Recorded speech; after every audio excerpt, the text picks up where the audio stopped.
La pluie tombait à torrents sur le cimetière, comme si le ciel lui-même pleurait la mort de Marcus Thorne, le plus grand chasseur de vampires que le continent ait jamais connu. Sa fille se tenait seule près de la tombe, sa robe noire collée à sa silhouette, sa main posée sur le pieu d'argent qu'elle avait caché sous son manteau. Elle ne pleurait pas. Les filles de chasseurs ne pleuraient pas. Elles faisaient des promesses à la place. Et la promesse de Kyra Thorne était simple. Trouver le vampire qui avait tué son père et enfoncer un pieu dans son cœur ancien. Les mots du prêtre s'estompaient en bruit de fond. Les yeux de Kyra restaient fixés sur le cercueil. Elle l'avait trouvé il y a 3 jours, sa gorge déchirée par des crocs. Aucun combat, aucune défense. Comme si le chasseur de vampires le plus mortel d'Europe n'avait pas eu le temps de réagir. Les funérailles étaient peu fréquentées. Quelques vieux chasseurs, quelques villageois. La communauté des chasseurs avait toujours regardé Marcus avec méfiance. Trop indépendant, trop mystérieux. Quand la dernière pelletée de terre tomba, les endeuillés se détournèrent. Seul un homme resta. « Mademoiselle Thorne, dit-il, sa voix lisse comme du cuir huilé. Puis-je vous présenter mes condoléances ?» Kyra l'examina, milieu de la trentaine en apparence, vêtements coûteux, et sa peau avait cette qualité étrange de marbre, trop lisse, trop parfaite. Sa main se crispa vers le pieu caché. « Vous connaissiez mon père, nous étions des connaissances. Mon nom est Lucien Graves, je suis archiviste au Conseil européen des vampires. Un vampire, ici, à la tombe de son père. C'est audacieux de votre part de venir, dit-elle doucement. Lucien sourit sans chaleur. Votre père et le Conseil avaient un accord, une trêve. Sa mort ne venait pas de nos mains. Alors de qui? C'est plus compliqué que vous ne le pensez. Il lui tendit une carte, papier noir épais avec écriture argentée. Si vous voulez la vérité, rejoignez-moi ce soir ici. Venez seul. Avant qu'elle puisse répondre, il était parti, se dissolvant dans la pluie. Kyra fixa la carte, une adresse dans la vieille ville, un piège, sans aucun doute, mais aussi une opportunité. Elle se retourna vers la tombe. « Je trouverai celui qui a fait ça, » murmura-t-elle. « Je te le promets, papa. » Thomas. Le manoir Thorne était plus une forteresse qu'une maison. Chaque fenêtre avec des barres de fer, chaque porte renforcée d'argent. Son père ne prenait aucun risque. Kyra alla directement à son bureau. La pièce était jonchée de cartes, d'armes, de notes, et le bureau était encore taché de sang séché. Elle commença à chercher systématiquement, puis elle le trouva, un journal de cuir, caché dans le tiroir du bas. Les premières entrées étaient routinières, mais ensuite le ton changea. Il y a 15 juin, je suis observé, pas par des vampires ordinaires, quelque chose de plus ancien. 3 juillet, le conseil veut parler. Après toutes ces années, 18 août, j'ai accepté la réunion. Lucien Graves sert d'intermédiaire. Elle tourna les pages plus rapidement.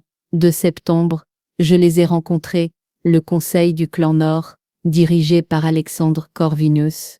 Après toutes ces années, il a proposé une alliance avec des vampires, Alexandre Corvinus. Chaque chasseur connaissait ce nom. Seigneur du clan Nord, plus de 3800 ans, une légende, et son père avait négocié avec lui. Les dernières entrées dataient de quelques jours avant sa mort.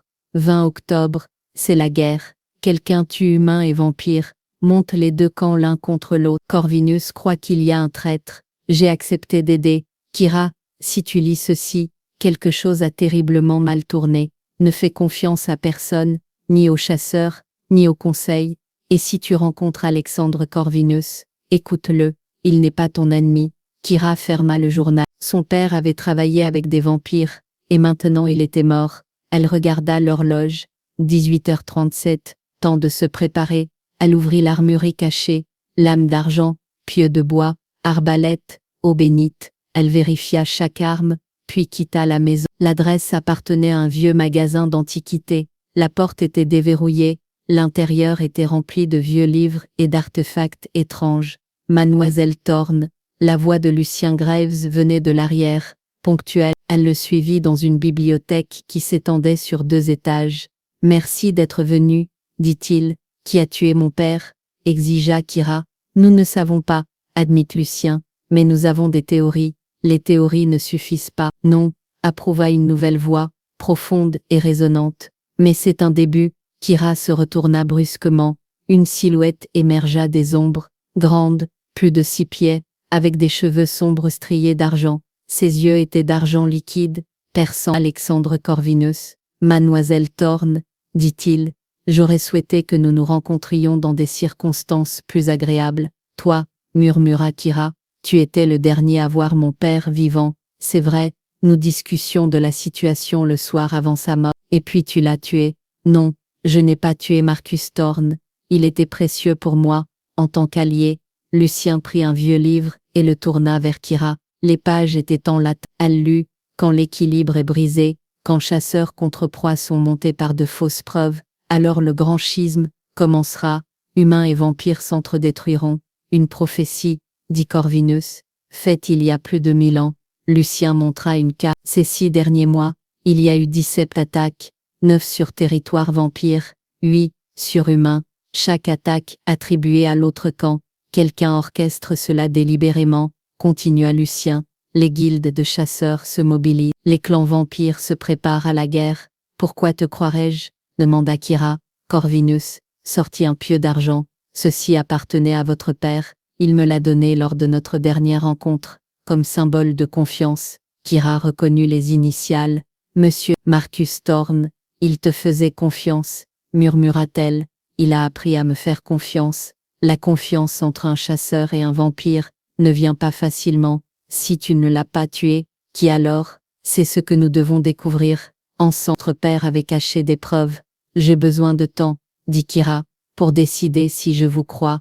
Corvinus lui tendit une carte. Quand vous serez prête, venez ici, et mademoiselle Thorne, votre père n'est pas mort pour rien. Aidez-moi à finir son œuvre. Kira quitta la boutique sans un mot de plus. L'air nocturne était froid. Elle respira profondément. Son père avait travaillé avec des vampires, et maintenant il était mort. Elle devait trouver la vérité, et ensuite elle déciderait, vengeance ou alliance. Kira retourna au manoir Thorne, son esprit tourbillonnant de questions. La rencontre avec Corvinus avait tout changé. S'il disait la vérité, la mort de son père faisait partie d'un jeu beaucoup plus vaste. S'il mentait, elle venait de tomber dans un piège. Elle ferma la lourde porte de chêne derrière elle et s'y adossa, essayant de calmer son pouls qui s'emballait. La maison semblait différente maintenant, plus un refuge sûr, mais un lieu rempli de secrets qu'elle n'avait pas encore découverts. Son père avait écrit qu'il avait caché des preuves. Mais où? Elle avait fouillé son bureau, mais peut-être pas assez minutieusement. Marcus Thorne avait été paranoïaque, à juste titre. Il n'aurait pas laissé d'informations importantes dans des endroits évidents. Kira retourna au bureau et commença à chercher plus systématiquement. Elle frappa les murs, cherchant des zones creuses. Elle vérifia les lames de plancher pour des parties lâches. Elle fouilla chaque livre de l'étagère, les secouant pour voir si quelque chose tombait. Frustrée, elle se laissa tomber dans le fauteuil de bureau de son père. Ses yeux parcoururent les cartes sur les murs, les motifs d'épingles marquant les observations de vampires. Des années de travail, tout documenté ici. Puis elle remarqua quelque chose d'étrange. Une des cartes, celle de l'Europe du Nord, avait une concentration d'épingles rouges dans une zone marquée « Région de la forêt noire ». Mais en dessous, à peine visible, il y avait une ligne au crayon menant à un point spécifique, un point sans épingle. Kira se pencha plus près. À côté du point se trouvait en écriture minuscule « V.O. 10h ». Elle sortit le journal de son père de sa poche et feuilleta les pages, cherchant toute mention de ses initiales ou de cette date. Rien dans les entrées récentes. Mais quand elle revint aux pages plus anciennes, des mois avant sa mort, elle trouva une brève entrée. 12 mars, recherche dans les anciennes archives. Découvert des références aux voûtes des ombres, une cache légendaire, prétendument établie en 1000 datale par les premiers ordres de chasseurs. On dit qu'elle contient des preuves sur les véritables origines du conflit vampire-humain. La plupart croient que c'est un... Mais si elle existe, voûte des ombres, V.O., le pouls de Kira s'accéléra. Si son père avait trouvé cet endroit, s'il y avait découvert des informations expliquant le conflit actuel, ce seraient les preuves dont Corvinus avait parlé. Elle étudia la carte plus attentivement. Le point marqué était profondément dans la forêt noire, au moins 3 jours de voyage d'ici. Une zone dangereuse, connue pour l'activité vampirique et des créatures encore plus dangereuses. Mais elle n'avait pas le choix.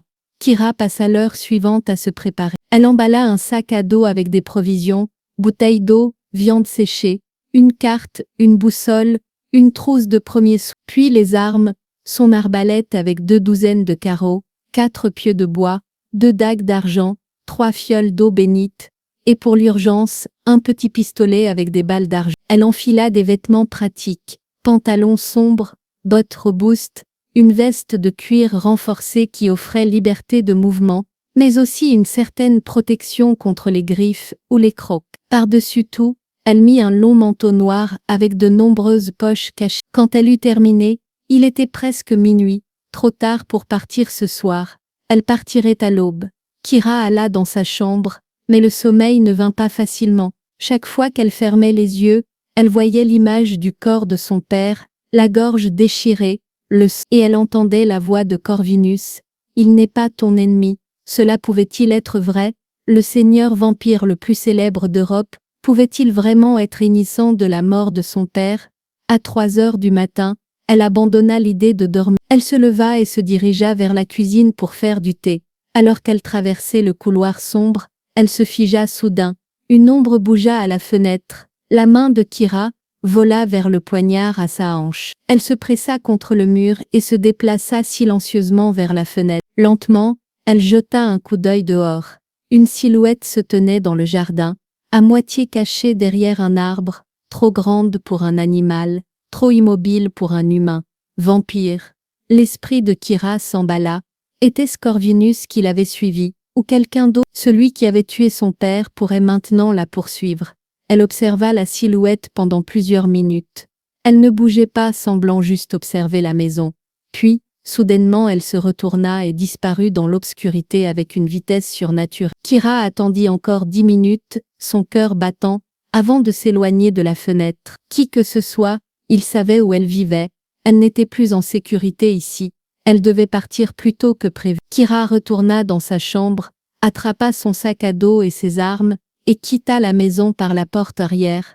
La lune était encore haute, donnant assez de lumière pour voir le chemin. Elle se déplaça rapidement à travers le jardin, ses sens en alerte, scrutant chaque ombre. Sa voiture était dans le garage, un SUV robuste que son père utilisait pour les expéditions de chasse. Elle jeta son équipement sur le siège arrière et démarra le moteur, le bruit semblant fort dans la nuit silencieuse. Alors qu'elle sortait de l'allée, elle jeta un dernier regard à la maison. Cela semblait un adieu. Instinctivement, elle savait que quand elle reviendrait, tout aurait changé. Kira conduisit à travers de petits villages et des forêts denses, le paysage devenant de plus en plus sauvage et intact. Vers le soir, elle atteignit la région marquée sur la carte. Elle gara la voiture sur un chemin forestier abandonné et décida de faire le reste à pied. La forêt était trop dense pour un véhicule, et elle ne voulait pas être annoncée. Équipée de son sac à dos et de ses armes, Kira entra dans la forêt. Les arbres ici étaient vieux, leurs troncs épais et couverts de mou. La lumière était tamisée, même en fin d'après-midi, filtrée à travers la canopée dense au-dessus. Elle utilisa sa boussole pour naviguer dans la bonne direction, suivant l'itinéraire qu'elle avait marqué sur la carte. Le sol était inégal, plein de racines et de rochers qui rendaient la marche lente. Après 2 heures, elle atteignit une clairière. Au centre se trouvait une vieille structure de pierre à moitié effondrée, envahie de vignes, mais indéniablement faite par l'homme. Le cœur de Kira bondit. Ce devait être ça. Elle s'approcha prudemment, sa main sur le manche de son poignard. La structure ressemblait aux ruines d'une petite chapelle ou d'un sanctuaire. Les murs étaient épais, en pierre massive, avec des symboles gravés qu'elle ne reconnaissait pas. L'entrée était une porte basse, à moitié bloquée par des débris. Kira s'agenouilla et commença à déplacer les pierres. Il fallut 20 minutes de dur labeur avant que l'ouverture soit assez grande pour passer. Elle sortit une lampe torche de son sac à dos et éclaira à l'intérieur. Un escalier de pierre descendait dans l'obscurité. L'air qui montait était froid et sentait la terre et quelque chose d'autre, quelque chose d'ancien. Kira prit une profonde respiration, puis entra. L'escalier était raide et glissant d'humidité. Elle dut s'accrocher au mur de pierre pour ne pas tomber. Après environ 30 marches, l'escalier se terminait dans une petite pièce. Les murs étaient couverts de plus de symboles, et au centre de la pièce se trouvait un autel ou une table de pierre. Dessus étaient posés plusieurs objets, des livres anciens, des papiers jaunis, et une boîte en bois. Kira s'approcha de la table, le faisceau de sa lampe torche dansant sur les objets. Elle attrapa un des livres, le cuir était cassant, mais le texte était encore lisible. Il était écrit en latin, une langue qu'elle pouvait lire grâce à son père. Elle lut la première page. En l'an du Seigneur au 147, nous, les membres survivants du premier ordre, enregistrons par la présente la vérité qui ne doit jamais être racontée, la vérité qui détruirait notre monde si elle était connue. La guerre entre humains et vampires n'a pas commencé, comme le racontent les histoires, avec une attaque vampirique sur un village innocent. Elle a commencé par une trahison, avec un humain qui cherchait le pouvoir et était prêt à conclure un pacte avec des forces obscures. Lord Henry von Stern, un noble puissant, recherchait l'immortalité. Il a trouvé un moyen, à travers un rituel qui l'a transformé en quelque chose qui n'était ni humain, ni vampire, quelque chose de corrompu, mais le rituel exigeait des sacrifices. Des centaines d'entre eux. Henry a tué des villages entiers, accusant les vampires des massacres. Ainsi commença la guerre. Les vampires menés par le noble Alexandre Corvinus ont riposté, non par méchanceté, mais par désespoir. Ils étaient chassés pour des crimes qu'ils n'avaient pas commis. Nous avons découvert la vérité. Nous avons arrêté Henry, mais le mal était fait. La haine entre nos espèces était trop profondément enracinée pour être jamais complètement guérie. Nous scellons ces archives ici, dans l'espoir qu'un jour, quand le moment sera venu, quelqu'un les trouvera et connaîtra la vérité. Peut-être alors la paix sera possible. Kira fixa les mots, son esprit luttant pour traiter les implications. La guerre vampire-humain, le conflit qui avait duré des siècles, qui avait coûté d'innombrables vies des deux côtés, était construite sur un mensonge, sur les crimes d'un humain, et Alexandre Corvinus, le vampire qu'elle avait considéré comme un monstre, avait été innocent. Il ne faisait que défendre son peuple. Elle attrapa un autre document, une carte montrant divers endroits à travers l'Europe. Chacun était marqué d'un symbole et d'une date. Elle reconnut certains des lieux, sites d'attaques vampiriques célèbres dans l'histoire. Mais selon ses archives, ce n'étaient pas des attaques vampiriques, c'était l'œuvre d'Henry, ou l'œuvre de ses successeurs. Une pensée glaciale frappa Kira. Si Henry avait des successeurs, s'il y en avait d'autres qui avaient suivi son chemin, qui avaient recherché son pouvoir corrompu, pourrait-il encore être actif? L'un d'eux aurait-il pu tuer son père? Elle attrapa la boîte en bois. Elle était verrouillée, mais vieille, la serrure était rouillée. Kira utilisa son poignard pour la forcer. À l'intérieur se trouvait un médaillon, lourd et fait d'un métal sombre. Sur le devant était gravé un symbole, un serpent s'enroulant autour d'une épée. Kira avait vu ce symbole auparavant, mais elle ne se souvenait pas où. Elle ouvrit le médaillon. À l'intérieur se trouvait un petit portrait, un homme, milieu de la quarantaine, avec des traits aiguisés et des yeux froids. Sous le portrait se trouvait un nom, Henry von Stern, 104. C'était l'épreuve que son père avait dû trouver, c'était ce qu'il voulait montrer à Corvinus. Et quelqu'un l'avait tué pour l'empêcher.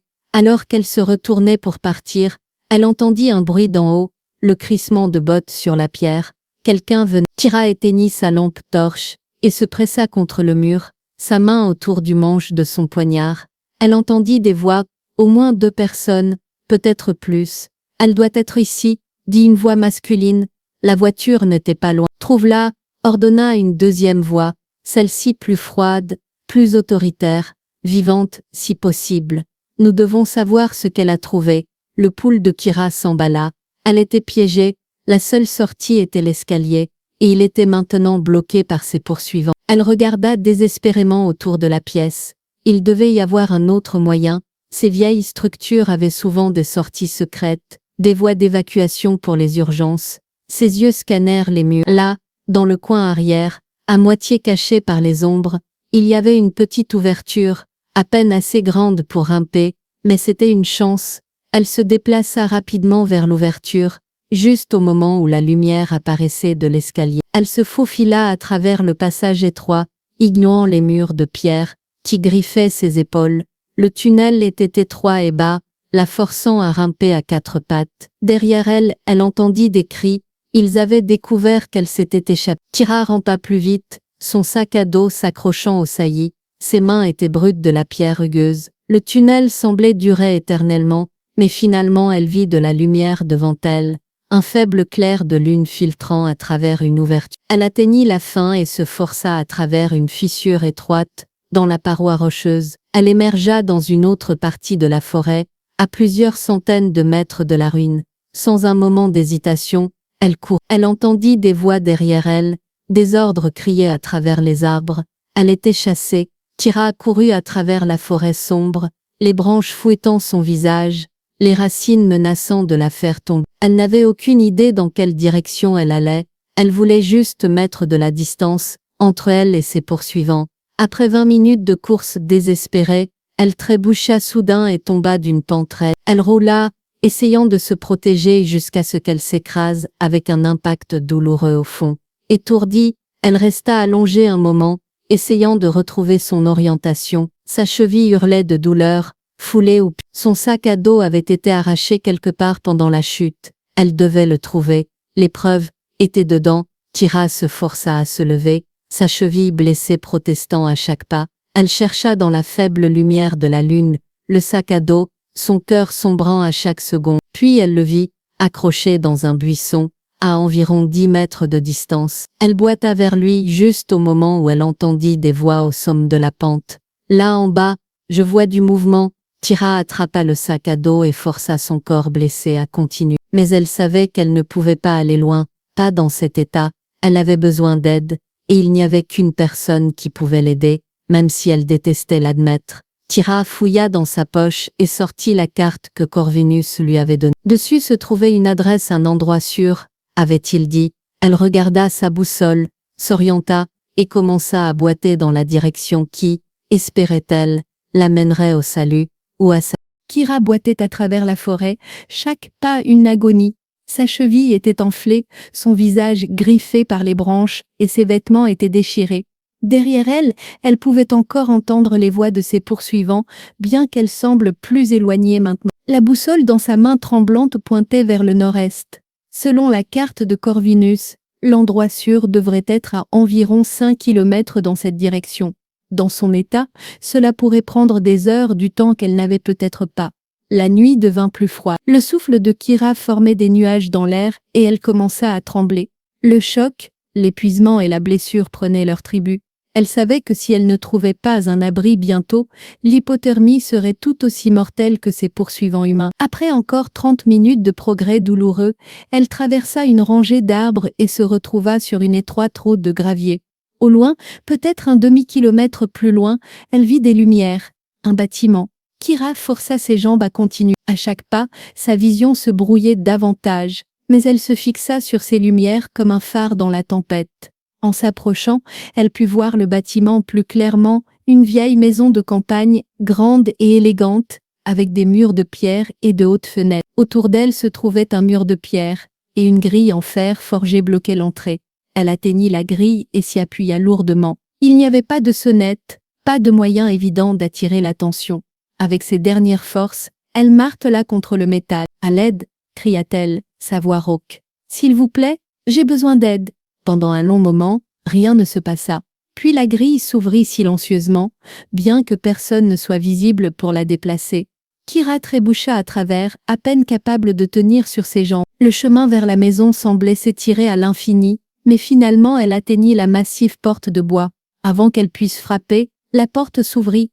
Une silhouette se tenait dans l'embrasure, grande, enveloppée d'ombre, mais les yeux argentés étaient indéniables. « Mademoiselle Storm » dit Alexandre Corvinus, surprise et inquiétude dans sa voix. « Que s'est-il passé ?» poursuivit, haleta Kira. « Ils savent que j'ai trouvé les preuves. » Ses jambes cédaient. Corvinus bougea avec une vitesse vampirique, la rattrapant avant qu'elle ne tombe sur le sol de pierre. « Lucien, appela-t-il, prépare la chambre d'amis, et apporte des remèdes. » Kira sentit qu'elle était soulevée, les bras de Corvinus frais, mais étonnamment. Elle essaya de protester, elle ne devrait pas permettre à un vampire de la toucher ainsi, de la rendre si vulnérable, mais son corps ne voulait plus coopérer. « Vous êtes en sécurité maintenant » entendit-elle la voix de Corvinus, profonde et apaisante, « je vous le promets. » Puis elle perdit conscience. Kira se réveilla dans un lit moelleux, entouré de chaleur et d'obscurité. Pendant un moment, elle ne savait pas où elle était. Puis les souvenirs revinrent,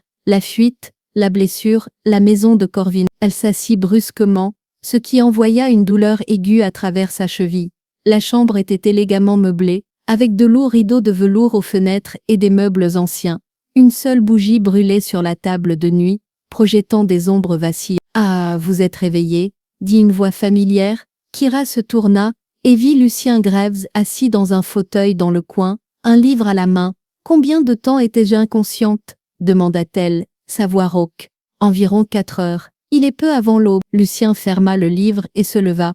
Votre cheville est foulée, mais pas cassée. Je l'ai bandée. Les griffures et les ecchymoses guériront. Kira regarda en bas d'elle-même. Quelqu'un avait changé ses vêtements déchirés contre une chemise de nuit blanche propre, et sa cheville était effectivement fermement bandée. Qui m'a changé? Demanda-t-elle avec méfiance. Une servante humaine, assura Lucien. Lord Corvinus a des règles très strictes sur les limites et le consentement. Kira se détendit légèrement. Où est-il? Dans son bureau. Il a travaillé toute la nuit, examinant ce que vous avez apporté. Lucien s'approche. Le sac à dos que vous portiez, puis-je supposer que vous avez trouvé la voûte des ombres? Kira hocha lentement la tête. Les documents sont authentiques, et très dangereux pour certaines personnes.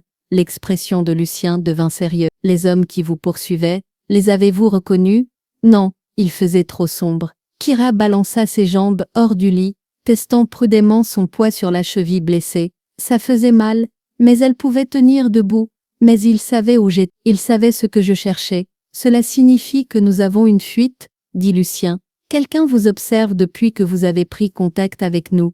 Un coup à la porte les interrompit. Corvinus entra, portant un plateau d'argent avec du thé fumant et de la nourriture. Mademoiselle Thorne, dit-il, je suis soulagé de vous voir éveillée. Vous devez manger, vous avez perdu beaucoup de sang. Il posa le plateau sur une petite table et recula, lui donnant de l'espace. Kira remarqua le geste, il était prudent de ne pas l'envahir, de ne pas profiter de sa vulnérabilité. Merci, dit-elle raidement et s'assit à la table. Le thé était chaud et sucré, la nourriture simple mais nourrissante, pain, fromage, fruits. Corvinus attendit qu'elle ait pris quelques bouchées avant de parler. Les documents que vous avez trouvés sont extraordinaires. Ils confirment ce que nous soupçonnions, que la guerre entre nos espèces a été construite sur des mensonges. Henry von Stern, dit Kira, il a tout commencé.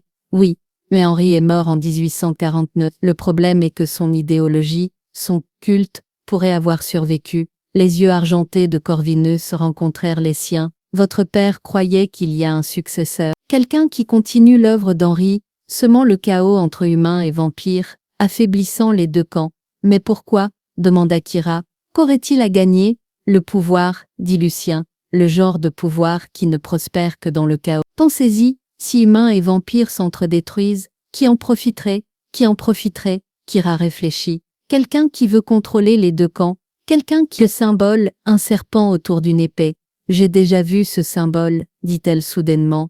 Dans le bureau de mon père, c'était sur une lettre qu'il avait reçue, quelques jours avant sa mort. Corvinus et Lucien échangèrent des regards. Montrez-le-moi, dit Corvinus avec urgence. Kira tendit la main vers son sac à dos, que quelqu'un avait placé soigneusement à côté du lit. Elle sortit le médaillon et le tendit à Corvinus. Il le tint à la lumière des bougies, étudiant le symbole attentivement. La fraternité de la nuit éternelle, murmura-t-il. Je pensais qu'ils avaient disparu depuis longtemps. Qui sont-ils? Demanda Kira. Corvinus s'assit lentement, tenant toujours le médaillon. Une société secrète, fondée par Henry et ses disciples. Il croyait que le vrai pouvoir ne résidait ni dans l'humanité, ni dans la nature vampirique, mais dans quelque chose entre les deux, dans la corruption et la transformation. Ils ont essayé de reproduire le rituel d'Henry, ajouta Lucie. L'immortalité sans les faiblesses des vampires, pas de sensibilité à la lumière, pas de besoin de sang, pas de structure sociale vampirique. La plupart sont morts dans les tentatives, continua Corvinus. Les quelques-uns qui ont survécu sont devenus fous. Nous les avons systématiquement chassés à la fin du XIXe siècle. Vers 1901 de mon pension qu'ils étaient complètement éradiqués. Évidemment pas, dit Kira amèrement. Corvinus hocha la tête. Votre père a dû découvrir qu'ils sont à nouveau actifs. C'est pourquoi il a été tué. Mais qui? Kira se leva, ignorant la douleur dans sa cheville. Qui les dirige maintenant? Y a-t-il des noms dans ces documents? Lucien secoua la tête. La fraternité opère en cellule. Seuls les plus hauts dirigeants connaissent les identités de tous les membres. Même au sein de la société vampirique, il pourrait y avoir des espions, et dans la communauté des chasseurs aussi, ajouta Corvinus. C'est pourquoi la situation est si dangereuse. Nous ne pouvons faire confiance à personne. Kira pensa aux hommes qu'il avait chassés. Leur voix était humaine, leurs mouvements pas vampiriques. mais ils avaient parlé avec autorité, avec connaissance de la voûte des ombres. Des chasseurs, dit-elle douce. Les hommes qui m'ont poursuivi étaient des chasseurs. L'expression de Corvinus s'assombrit. Alors l'infiltration est plus profonde que nous le pensions. Un crash soudain du rez-de-chaussée les fit tous trois se figer, puis des cris, des voix humaines, pleines de peur. Corvinus fut immédiatement debout. Nous sommes attaqués. Lucien, emmène mademoiselle Thorne à la bibliothèque. Elle est la mieux sécurisée. Non, dit Kira fermement. Elle attrapa son poignard, que quelqu'un avait placé soigneusement sur la table de nuit.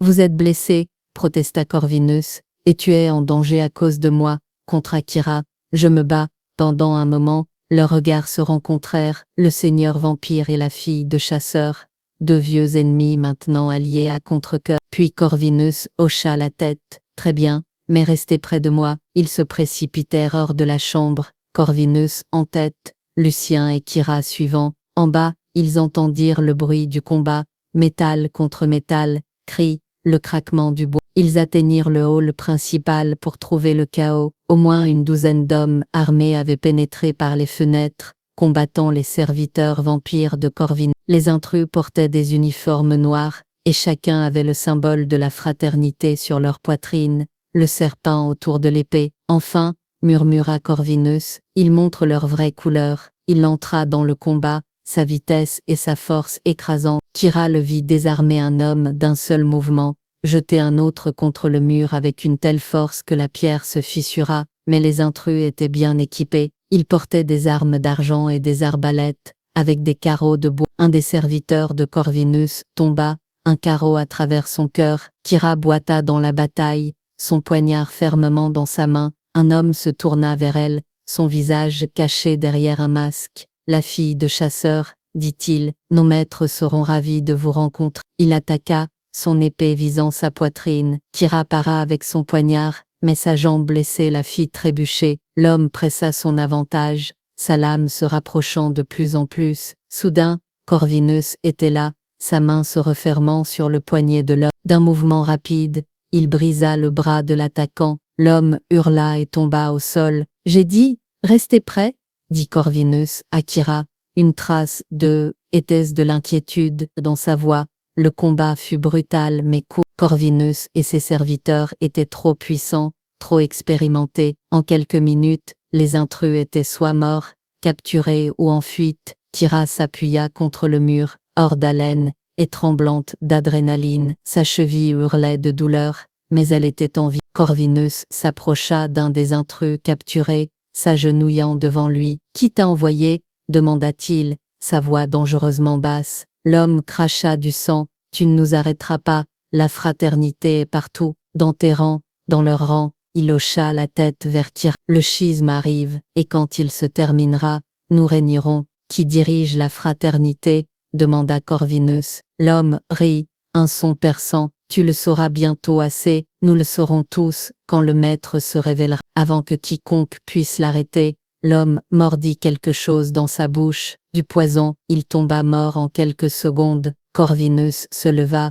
la frustration sur son visage. Des fanatiques, il préférerait mourir plutôt que de parler. Kira s'approcha d'un des autres corps, inspectant l'uniforme. Quelque chose attira son attention. Sous le symbole de la fraternité se trouvait un plus petit emblème. Elle le reconnut immédiatement. « Corvinus, dit-elle, sa voix glacia. C'est l'emblème de l'Association européenne des chasseurs. » Ces hommes étaient des chasseurs officiels. Les implications étaient choquantes. La fraternité n'avait pas seulement infiltré la communauté des chasseurs, il l'avait prise en charge. Les yeux de Corvinus rencontrèrent les siens. « Alors c'est pire que nous ne le pensions. Si l'association des chasseurs est compromise, alors personne n'est en sécurité, » termina Kira. « Pas les humains, pas les vampires. La fraternité pourrait pousser les deux camps à la guerre, et personne ne connaîtrait la vérité. » Lucien s'avança, son visage pâle. « Que faisons-nous ?» Kira regarda entre les deux vampires, puis vers les corps des chasseurs tombés. Des hommes qui auraient autrefois été ses alliés, des hommes qui étaient maintenant ses ennemis. « Nous les exposons, » dit-elle, sa voix devenue plus dure. « Nous trouvons ce maître et nous démasquons la fraternité devant les deux mondes. C'est dangereux, avertit Corvinus. La fraternité tuera quiconque se mettra sur leur chemin, y compris vous. Kyra releva son menton avec défi. Ils ont déjà tué mon père, je n'ai plus rien à perdre. Corvinus maintint son regard pendant un long moment, puis, presque à contre-cœur, il hocha la tête. Très bien, nous travaillons ensemble, une chasseuse et un vampire contre un ennemi commun. Il tendit sa main, Kyra la regarda, hésitant. Dans ce geste résidaient tant de choses, surmonter des siècles de haine, mettre de côté les préjugés, faire confiance à l'ennemi, pour combattre un plus grand mal. Elle prit sa main, sa peau était fraîche, mais sa prise était ferme, honnête. Ensemble,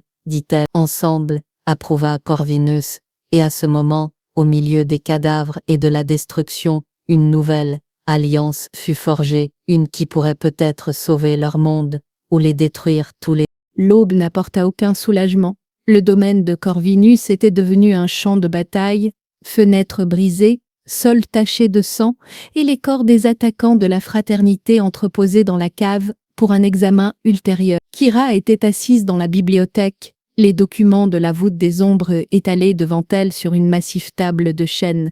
Sa cheville était solidement bandée, et Lucien lui avait donné une pommade puissante qui réduisait la douleur à un niveau supportable. Mais ce n'était pas la douleur physique qui l'occupait maintenant, c'était la réalisation de la profondeur de la corruption. Corvinus entra, portant une pile de vieux livres. Malgré la bataille, il s'était changé en vêtements frais, une chemise sombre et un gilet, ses cheveux peignés en arrière.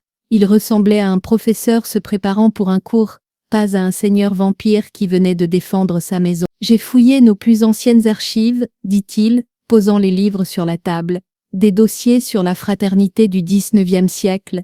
Peut-être y a-t-il des modèles qui peuvent nous aider ?» Kyra leva les yeux des documents. « Lucien a dit que vous aviez éradiqué la fraternité en mythe. Comment ont-ils pu revenir sans que personne ne le remarque? C'est la question qui me hante, » admit Corvinus. Il s'assit en face d'elle. « Nous avons été minutieux à l'époque. Chaque membre connu a été traqué, éliminé. Leurs cachettes ont été détruites, leurs textes brûlés. Mais pas tous, dit Kyra, indiquant les documents devant elle. La voûte des ombres a survécu. Peut-être d'autres choses ont survécu aussi. Corvinus hocha lentement la tête. Possible. La fraternité a toujours été secrète, travaillant en cellules isolées. Il est concevable qu'une cellule ait survécu, profondément dans la clandestinité, attendant la bonne opportunité pour refaire surface. Et l'opportunité est maintenant, dit Kyra. Avec les tensions croissantes entre humains et vampires, avec les attaques que les deux camps s'attribuent mutuellement, elle prit l'un des documents de la voûte, une liste de lieux et de dates. Regarde ça. Henri utilisait une méthode, il attaquait un lieu, laissait des preuves pointant vers les vampires, puis allait à un autre lieu et faisait l'opposé. Une stratégie que la fraternité actuelle réplique, nota Corvin. Les 17 attaques des 6 derniers mois suivent le même schéma. Kyra étudia la liste plus attentivement. Quelque chose la dérangeait, un motif dans le motif. Ces dates, dit-elle soudainement, elles ne sont pas aléatoires. Regarde, chaque attaque s'est produite lors de jours ayant une signification astronomique particulière. Nouvelle lune, pleine lune, éclipse. Corvinus se pencha en avant, ses yeux scannant les dates. Vous avez raison, des moments rituels. Le rituel original d'Henri nécessitait des alignements astronomiques spécifiques, ce qui signifie que la prochaine attaque. Kyra attrapa un calendrier sur la table, son cœur se serra. Dans 3 jours, il y a une éclipse lunaire dans 3 jours. Et où sera l'attaque? Demanda Corvinus avec urgence. Kyra étudia la carte qui était venue avec les documents, essayant d'extrapoler le motif. Les attaques se déplaçaient en formation spirale, chacune plus proche du. Pendant la réunion du conseil vampirique, le visage de Corvinus devint pâle, aussi pâle qu'un vampire pouvait devenir. Le grand conseil, tous les chefs de clans d'Europe seront là. Si la fraternité attaque pendant cette réunion, cela ressemblera à une attaque vampirique, coordonnée sur une ville humaine, termina Kyra. Cela déclenchera une guerre totale. Ou, dit Corvinus lentement, s'ils le mettent en scène habilement, cela pourrait ressembler à une attaque humaine sur les dirigeants vampires. Dans tous les cas, le schisme serait inévitable.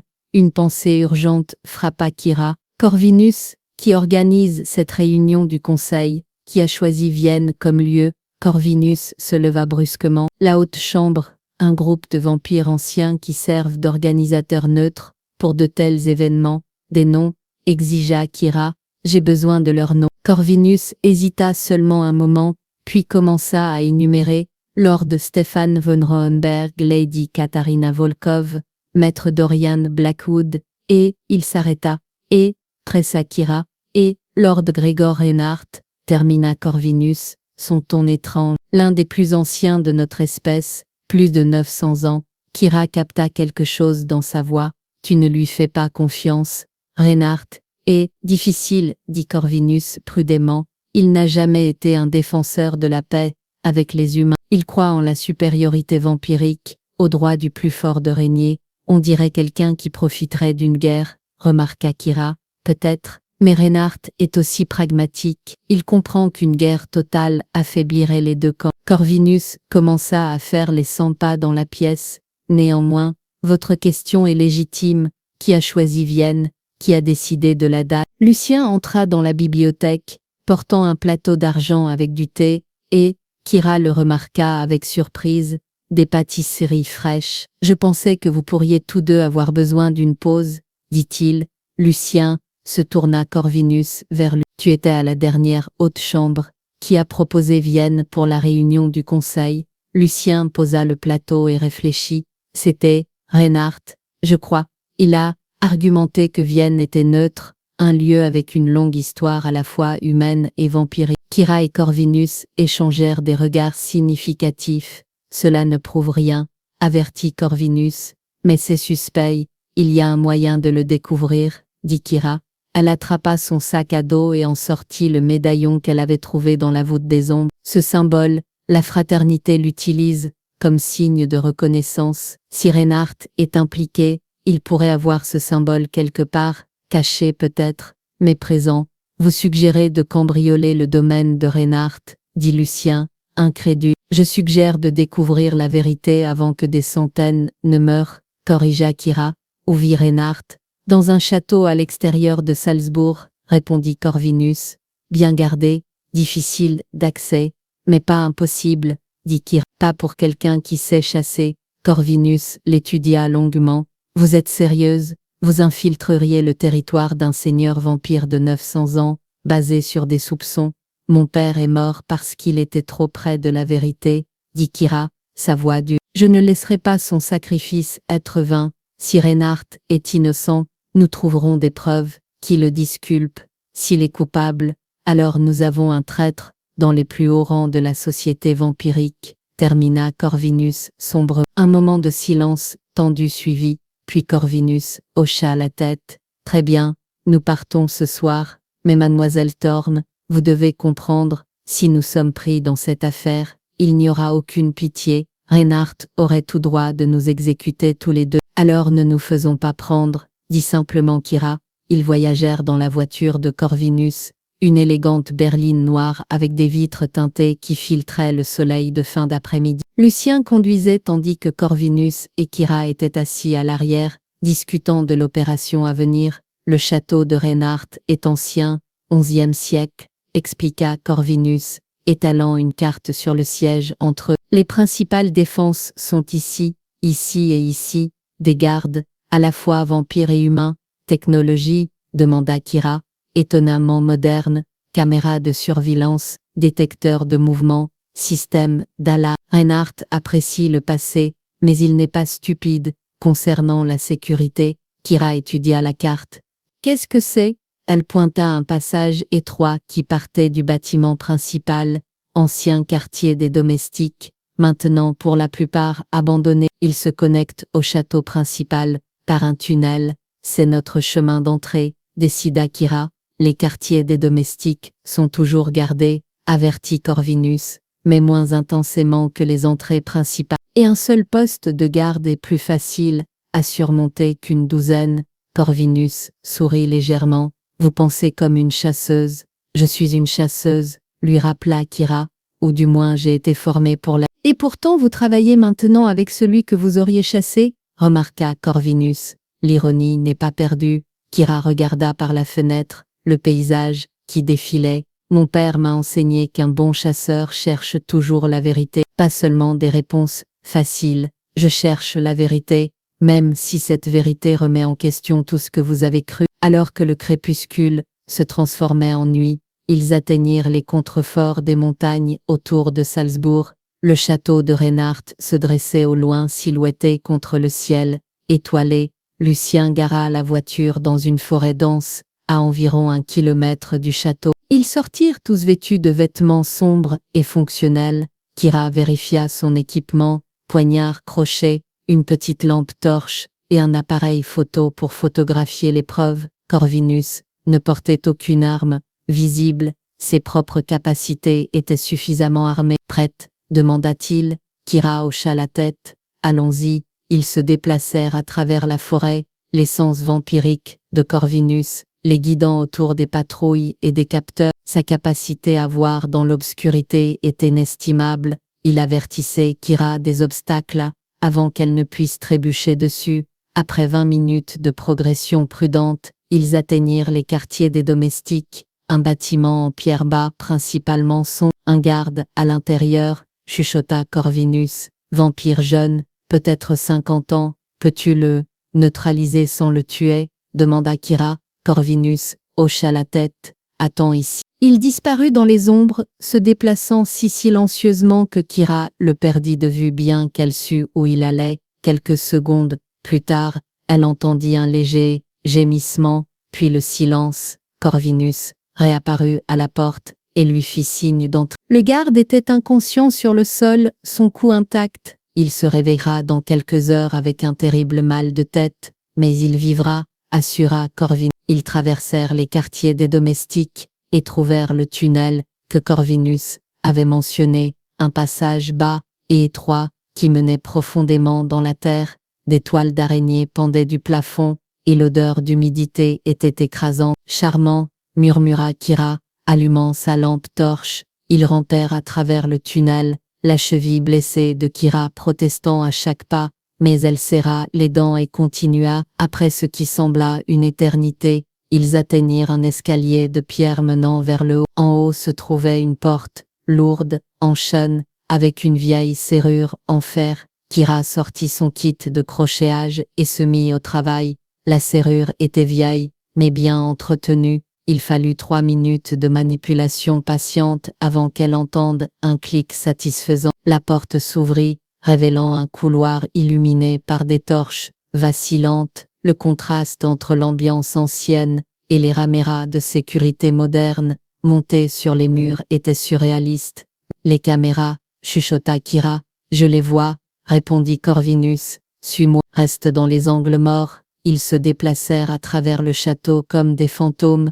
Corvinus, guidant avec une connaissance sûre des systèmes de sécurité et des patrouilles de garde. Kira se demanda combien de fois il avait mené de telles opérations, combien de territoires ennemis il avait infiltrés au cours de ses siècles d'existence. Finalement, ils atteignirent une massive double porte en bois sombre, ornée de ferrures d'argent. Le bureau privé de Reinhardt, chuchota Corvinus. S'il a des secrets, ils seront ici. Kira travailla à nouveau avec ses crochets. Cette serrure était plus moderne, plus complexe. La sueur se forma sur son front, malgré le froid du couloir. Enfin, après 5 minutes tendues, la serrure céda.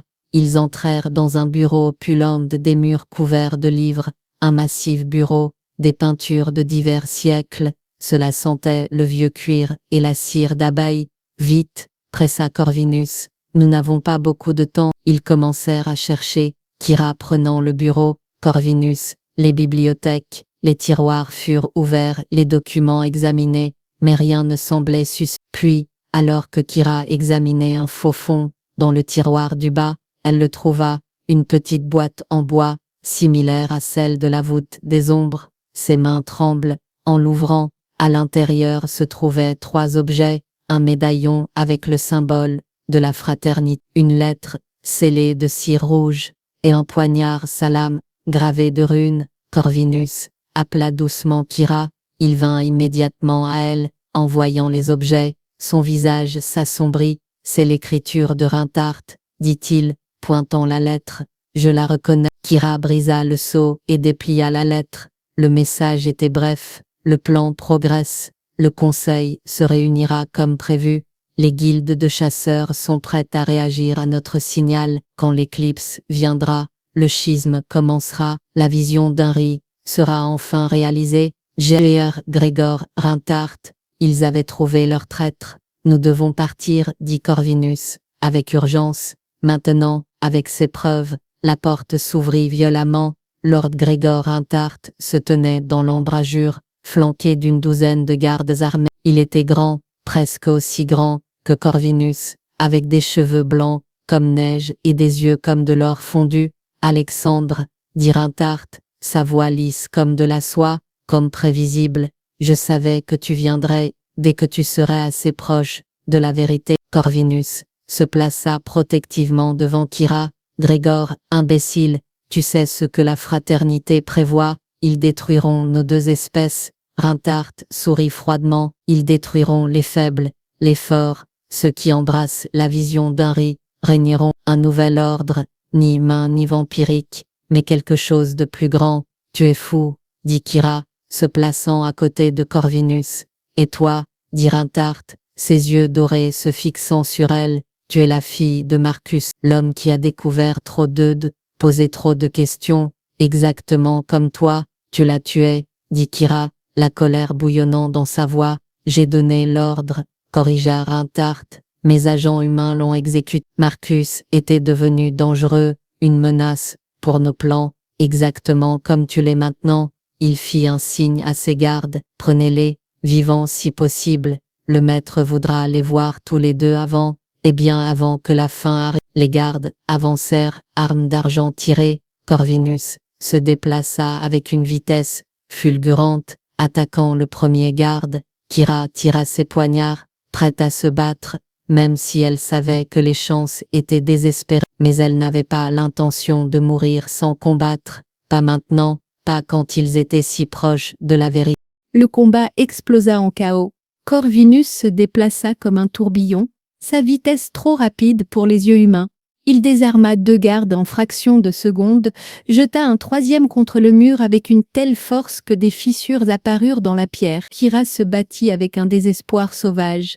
Son poignard trouva la chair, 1 fois, 2 fois. Un garde cria et recula, son épaule saignante. Mais ils étaient trop nombreux, et la cheville blessée de Kira entravait ses mouvements.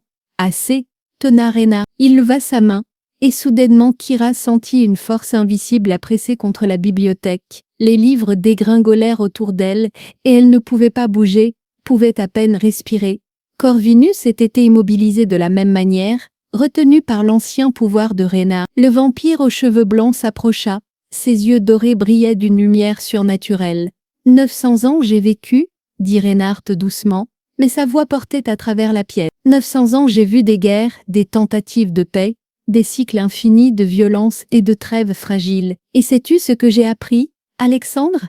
Que la paix est une illusion, un beau mensonge que nous nous racontons. Tu te trompes, haleta Corvinus contre la force qui le retenait. La guerre nous détruira tous.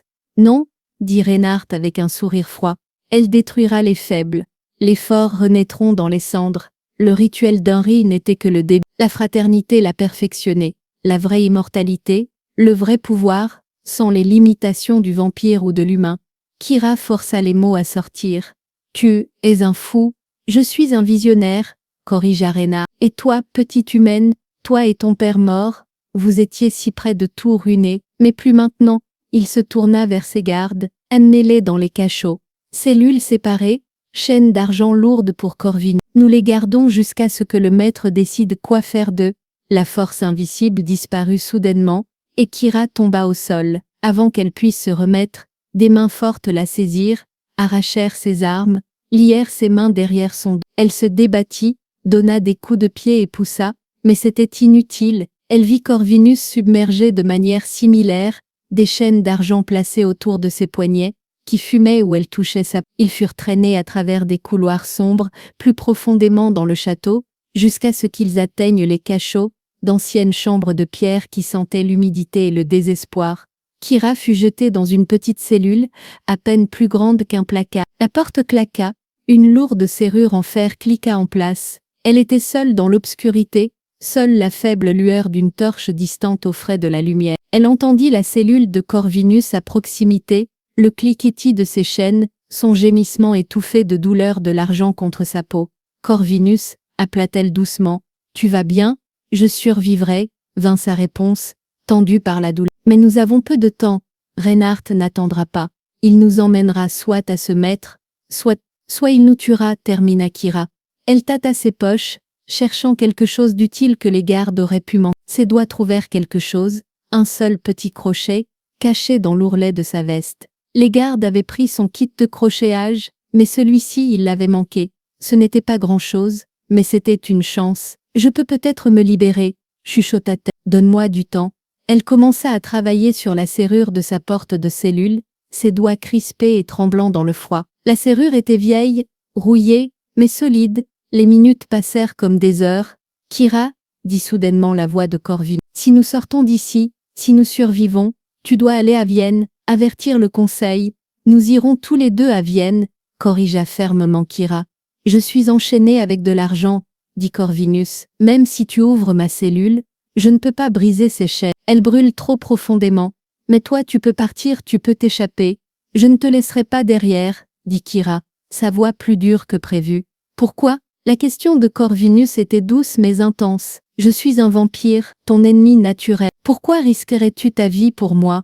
Kira s'arrêta dans son travail, réfléchissant à la question. Pourquoi vraiment? Il y a des semaines, elle aurait tué Corvinus, sans hésitation. Maintenant elle se battait à ses côtés, refusait de le laisser derrière. Parce que, dit-elle finalement, tu m'as montré que tout ce que je croyais sur les vampires n'était pas vrai, parce que mon père te faisait confiance, et parce que tu m'as fait confiance quand tu n'avais pas à le faire. Un moment de silence, puis, si doucement que Kira pouvait à peine l'entendre, merci. Elle retourna à son travail, sa détermination renouvelée, la serrure était têtue, mais finalement, après ce qui sembla une éternité, elle entendit un clic. La porte de la cellule s'ouvrit. Kira sortit dans le couloir, ses yeux s'adaptant à la faible luminosité. La cellule de Corvinus était à 3 portes de là. Elle se déplaça rapidement, essayant sa serrure. C'était le même design que la sienne, encore quelques minutes de travail patient, et elle l'avait ouvert. Corvinus était assis sur le sol, le dos contre le mur, des chaînes d'argent autour de ses poignets et de ses chevilles. De la fumée s'élevait là où le métal brûlait sa peau, et son visage était pâle de douleur. Les chaînes, dit-il, elles sont sécurisées avec une autre serrure. Kira s'agenouilla à côté de lui, examinant les chaînes. La serrure était plus petite, plus complexe. Ses mains tremblaient, en partie à cause du froid, en partie à cause de l'épuisement, en partie à cause de la pure tension de la situation. Reste immobile, murmura-t-elle, se concentrant sur les minuscules mécanismes. Corvinus la regarda travailler, ses yeux argentés, pensifs. Tu as des compétences remarquables, pour quelqu'un qui n'a jamais été officiellement formé comme chasseuse. Mon père croyait que tous les membres de la famille devaient avoir des compétences de base, dit Kira d'un air absent, travaillant toujours sur la serrure. Crochetage, pistage, combat, technique de survie. Il disait qu'on ne sait jamais quand on en aura besoin. C'était un homme sage. La serrure céda, les chaînes tombèrent, cliquetant sur le sol de pierre. Corvinus gémit de soulagement, frotta ses poignets blessés. Les brûlures étaient profondes, mais alors que Kira regardait, elles commencèrent lentement à guérir. Régénération vampirique, à l'œuvre. Peux-tu te lever? Demanda-t-elle. Donne-moi un moment. Il ferma ses yeux, sembla se concentrer sur des ressources intérieures. Quand il les rouvrit, une partie de sa force était revenue. Il se leva, un peu chancelant, mais fonctionnel.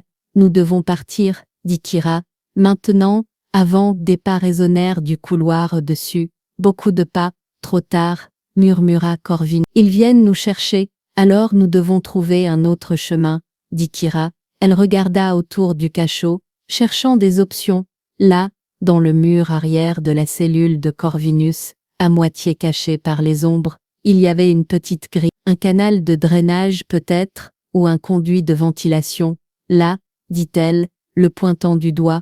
Corvinus suivit son regard. C'est à peine assez grand pour toi, encore moins pour moi. As-tu un meilleur plan?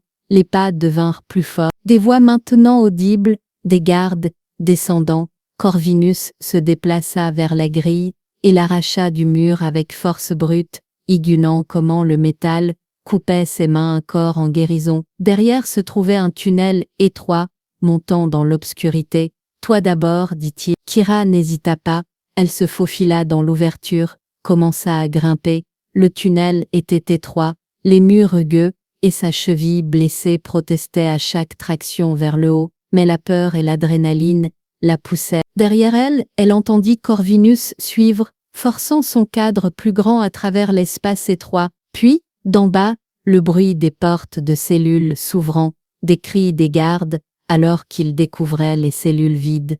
Plus vite, pressa Corvinus. Kira grimpa avec une urgence renouvelée, ses muscles brûlants.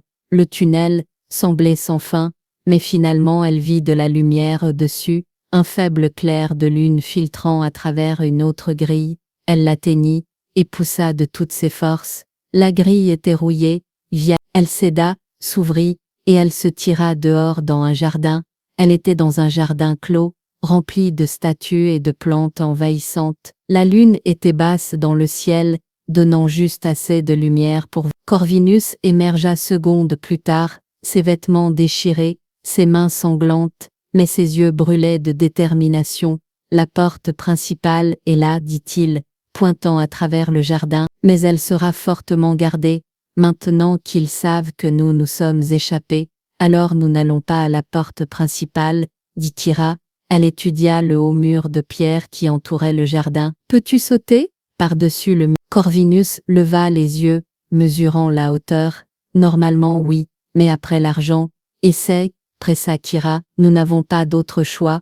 Il hocha la tête, recula, puis courut. Dans les derniers moments il sauta, ses muscles vampiriques le propulsant vers le haut. Ses doigts trouvèrent le sommet du mur, s'accrochèrent, et il se hissa.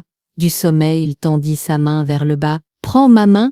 Kira courut, et sauta, sa main s'étendant vers la sienne. Leurs doigts se rencontrèrent, se saisirent, et Corvinus la tira avec une force qui fit oublier sa cheville blessée. Elle s'équilibra sur le sommet étroit du mur, regarda de l'autre côté, une chute d'environ 4 mètres, vers des broussailles denses.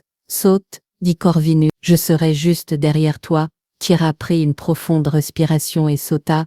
Elle atterrit durement, roula pour absorber l'impact. La douleur traversa sa cheville, mais elle se força à se lever.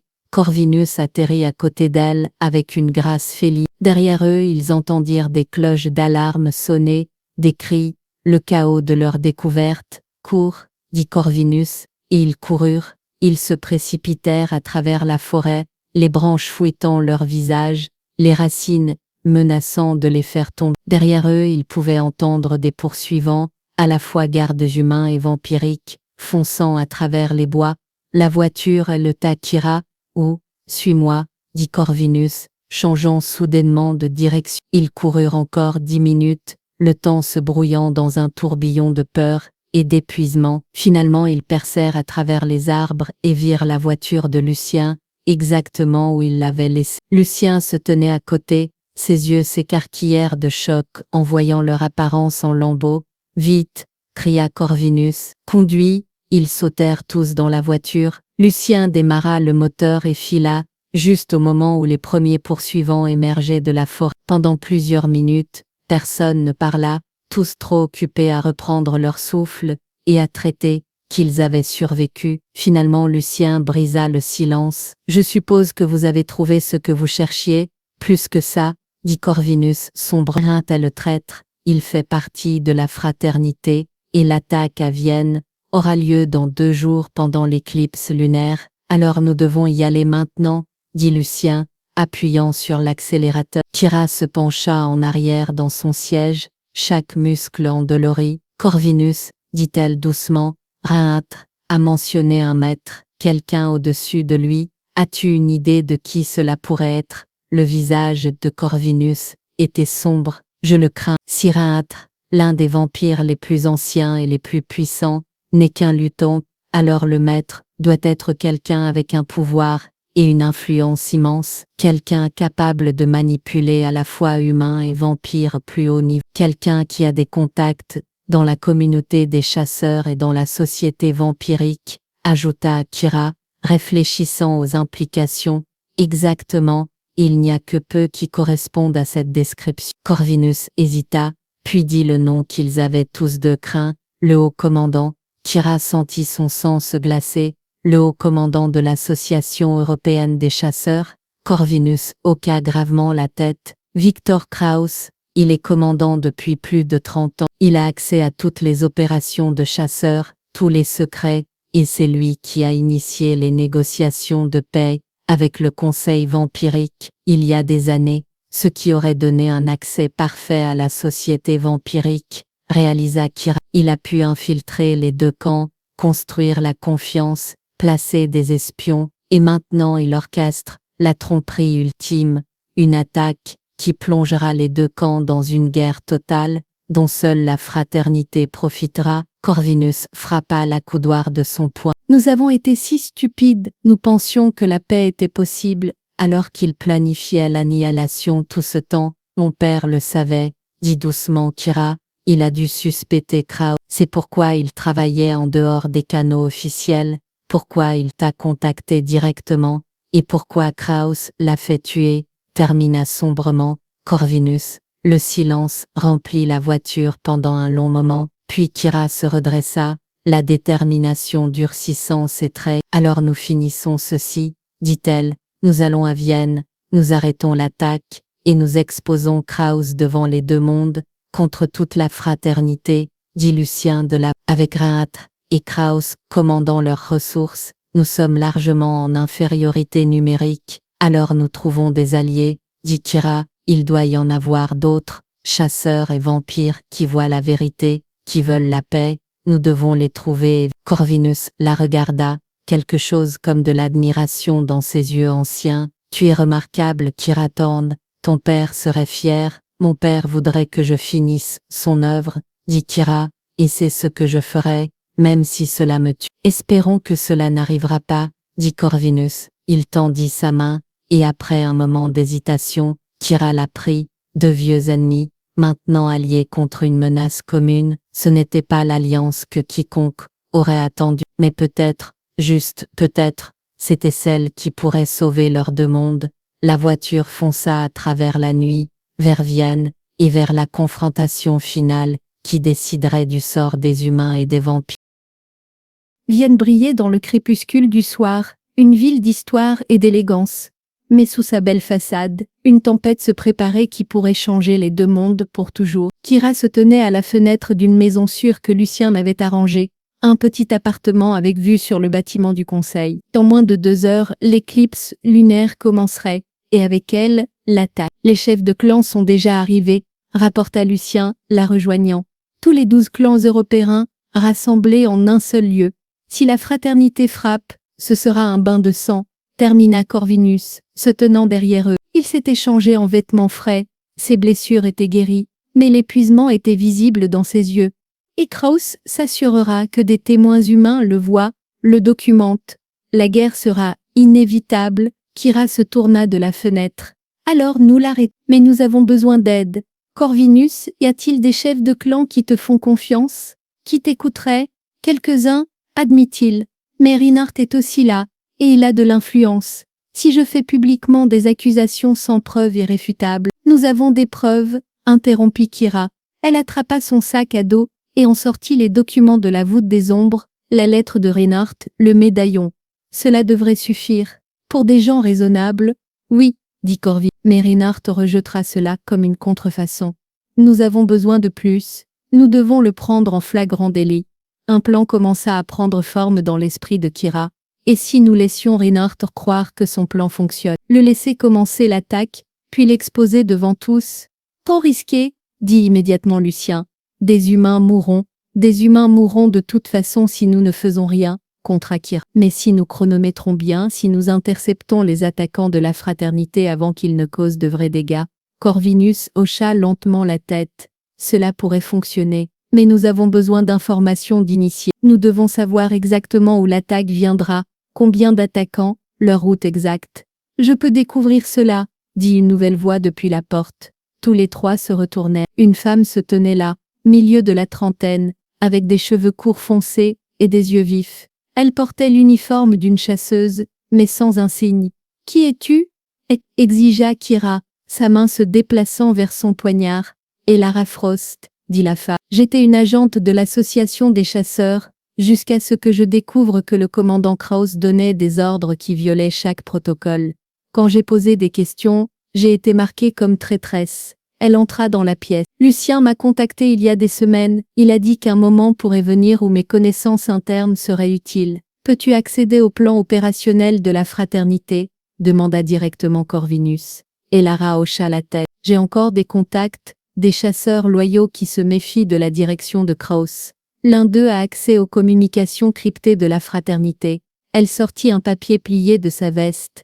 L'attaque vient de 3 directions simultanément. Et le nord, est ouest du bâtiment du Conseil, 30 attaquants au total, tous armés d'armes conçues pour imiter des meurtres vampiriques. Kira étudia le plan.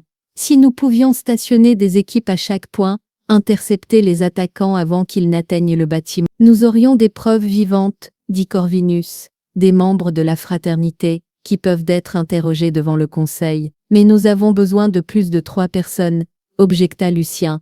Alors nous recrutons, dit Kira. Elle se tourna vers Elara. Ces chasseurs loyaux que tu as mentionnés, combien ? Peut-être une douzaine qui sont vraiment dignes de confiance, d'autres qui ont des sympathies, mais qui ont peur.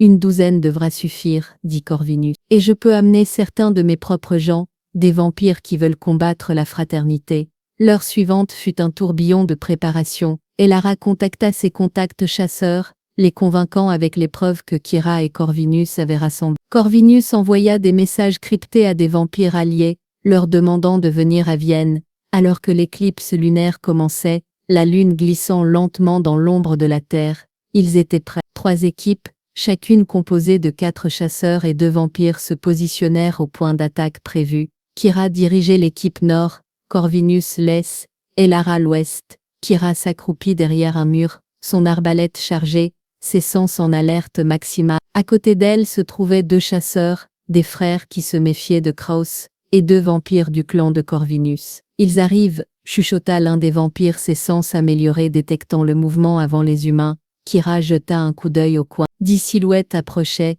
toutes en uniforme noir, visage masqué. Elles se déplaçaient avec une précision militaire, portant des armes qui ressemblaient à des griffes vampiriques, mais clairement fabriquées par l'homme. Attendez qu'ils soient plus près, murmura Kira. Nous les avons besoin vivants. Les attaquants de la fraternité se rapprochaient. 50 mètres, 40, 30. Mais note, cria Kira. Son équipe bondit de leur cachette. Les chasseurs tirèrent des carreaux filets, des munitions spécialisées qui s'étendaient à l'impact, piégeant les cibles sans causer de dommages mortels. Les vampires se déplacèrent avec une vitesse fulgurante, désarmant les attaquants avant qu'ils ne puissent réagir. Le chaos explosa. Certains membres de la fraternité tentèrent de fuir, mais furent interceptés par les vampires. D'autres se battirent désespérément, mais ils furent submergés. En moins de 2 minutes, c'était terminé. Les 10 attaquants étaient capturés, désarmés, pris dans des filets, ou tenus par des mains vampiriques. L'oreillette de Kira crépita. La voix de Corvinus, côté est sécurisé, 8 capturés, puis Elara, côté ouest sécurisé, 12 capturés. Aucune effusion de sang. Le soulagement inonda Kira, le plan avait fonctionné. Amenez-les au conseil, ordonna-t-elle. Il est temps pour la vérité. La grande salle du bâtiment du conseil était une salle impressionnante, au plafond, murs de marbre poli, et une immense table circulaire, où siégeaient les 12 chefs de clan. La salle bourdonnait de tension alors que Kira, Corvinus et leurs équipes entraient, poussant devant eux les attaquants capturés de la fraternité. Lord Gregor Reinhardt était assis parmi les chefs de clan, son visage un masque de calme, mais Kira vit le scintillement de panique dans ses yeux dorés. Quelle est la signification de cette intermission? Exigea une vampire. Elle dit Katarina Volkov, reconnut Kira d'après les descriptions. Corvinus, ça. Mesdames et messieurs du conseil, je vous présente les preuves d'un complot qui détruirait nos 2 mondes et le monde humain. Ridicule, se moqua Reinhardt, mais sa voix n'était pas tout à fait ferme. Vraiment, Corvinus fit un signe vers les captifs. Ces hommes ont été capturés ce soir alors qu'ils attaquaient ce bâtiment. Ils portent des armes conçues pour imiter des attaques vampiriques. Ils devaient frapper pendant l'éclipse, donnant l'impression que des vampires massacraient des civils humains. Des murmures éclatèrent parmi les chefs de clan. Kira s'avança, tenant les documents de la voûte des ombres. Nous avons des preuves que ces attaques, et beaucoup d'autres au cours des derniers mois, ont été orchestrées par la Fraternité de la Nuit Éternelle, une organisation secrète qui cherche à détruire à la fois humains et vampires, et qui, dit froidement Reinhardt, croirait une telle accusation sauvage, basée sur des documents qui pourraient facilement être falsifiés. Peut-être me croirait-il, dit une nouvelle voix. Tous les yeux se tournèrent vers la porte. Un homme entra, grand, milieu de la soixantaine, avec une posture militaire. Il portait l'uniforme du haut commandant de l'Association européenne des chasseurs, Victor Cross. La main de Kira vola vers son poignard, mais Corvinus posa une main d'avertissement sur son bras. Cross marcha au centre de la salle, ses yeux scannant les vampires assemblés avec mépris. Oui, la fraternité existe. Oui, nous avons orchestré ces attaques. Ses lèvres se courbèrent en un sourire froid, mais vous ne pourrez rien y faire. Tu l'admets? Kira ne put cacher son choc. Comme ça, pourquoi pas? Cross écarta les bras. Regarde autour de toi, mademoiselle Thor. 12 seigneurs vampires, les plus puissants de leur espèce, tous rassemblés en un seul lieu. Penses-tu que je laisserais passer une telle opportunité? Il claqua des doigts.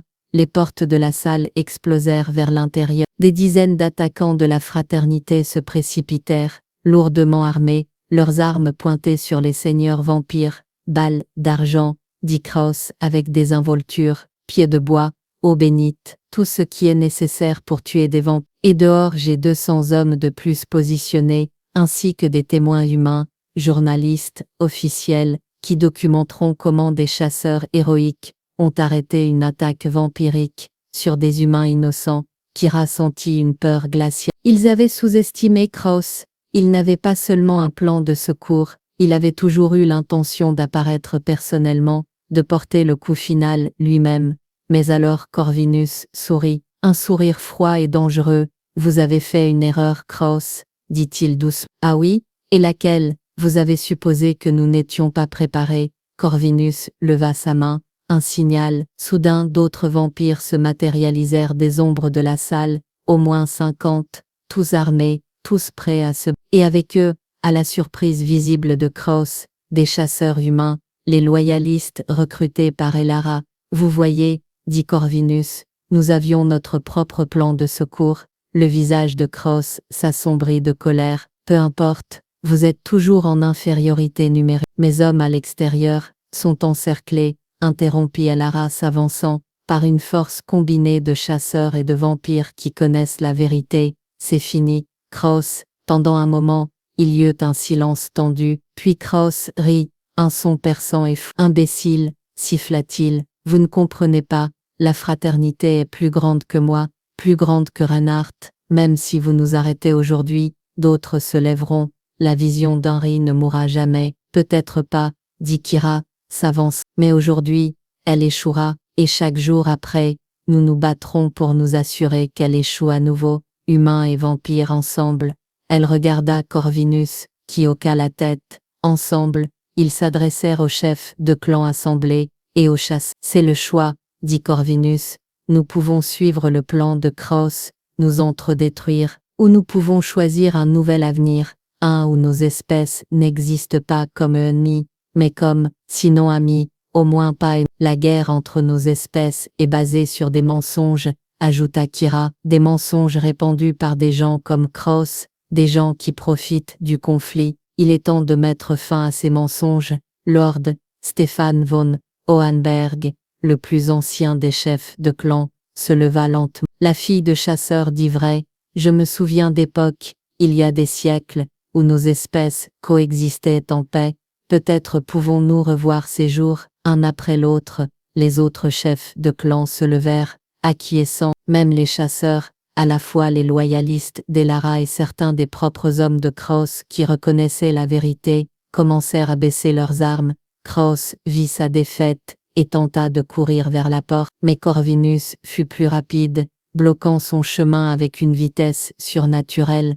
Non, dit doucement Corvinus, tu répondras de tes crimes, devant nos deux mondes. Cross et Reinhardt furent arrêtés, ainsi que leurs disciples, de la fraternité. Les preuves furent cataloguées, le complot documenté, alors que l'éclipse lunaire se terminait, la lune retrouvant sa pleine lumière. Kira se tenait sur le balcon du bâtiment du conseil, regardant Vienne, Corvinus la rejoignit. C'est fini, dit-il doucement. Cette partie l'est, accepta Kira, mais le vrai travail commence maintenant. Construire la confiance, créer des ponts entre nos mondes, ce ne sera pas facile, non, mais ça en vaut la peine. Kira se tourna vers lui. Mon père croyait que la paix était possible. Je continuerai son œuvre. Corvinus hocha la tête. Et je serai à tes côtés, une chasseuse et un vampire, travaillant pour la paix. Ton père serait fier. Kira sentit des larmes dans ses yeux, les premières depuis des jours. Merci, chuchota-t-elle, pour tout. Ils restèrent en silence, deux vieux ennemis, devenus alliés, qui pourraient peut-être, un jour, devenir amis. Le soleil commença à se lever, peignant le ciel de couleur d'or et de rose. Une nouvelle aube, pour leurs deux mondes. Et Kira Thorne, fille du plus grand chasseur de vampires qui ait jamais vécu, sourit. L'œuvre de son père était accomplie, le schisme était évité, et une nouvelle ère avait commencé.